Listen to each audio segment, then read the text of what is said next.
မင်္ဂလာပါကပ်ပရိုင်းအင်ဂျင်နီယာတွေမှာကြိုဆိုပါတယ်ရှင်ဒီနေ့ဘာအကြောင်းလေးပြောချင်လဲဆိုရင်ကက်တီယာပုံစဆွဲမယ်ကက်တီယာပုံဆွဲလို့ရှိရင်ပေါ့နော် first step ဖြစ်တဲ့ပထမခြေလှမ်းဖြစ်တဲ့ mouse ကင်ပေါ်ကင်နည်းလေးပြောထားပေးပါမယ်အဲ့တော့ mouse လေးကဘယ်လိုကင်ရလဲဆိုရင် mouse ကင်နေဆိုလို့ရှိရင် mouse မှာအချက်၃ချက်ရှိရလေနော်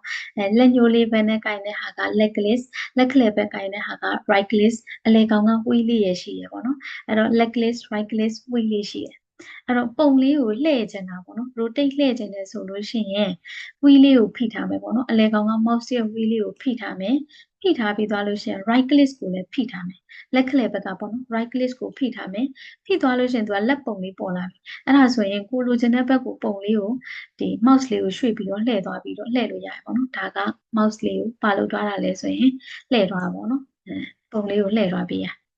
ဟုတ်ပြီနောက်တစ်ချက်ကကြတော့ပုံလေးကိုချုံတာခြဲ့တာလှုပ်ချင်တာချုံတာခြဲ့တာလှုပ်ချင်တယ်ဆိုလို့ရှိရင် wheel လေးကိုတစ်ချက်ဖိထားမယ် right click ကိုကြတော့ခုနကတော့ right click ကိုဖိထားပြီးတော့လှည့်တာ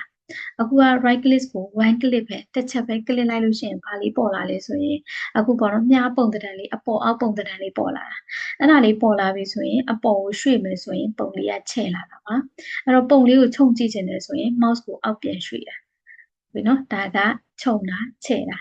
လှည့်ချင်တယ်ဆိုရင် mouse လေးရဲ့ wheel လေးကိုဖိထားမယ် right click ကိုဖိထားမယ်ဒါဆိုလို့ရှိရင်ကိုလှည့်ချင်တဲ့ပုံသဏ္ဍာန်အတိုင်းလှည့်လို့ရပါပြီ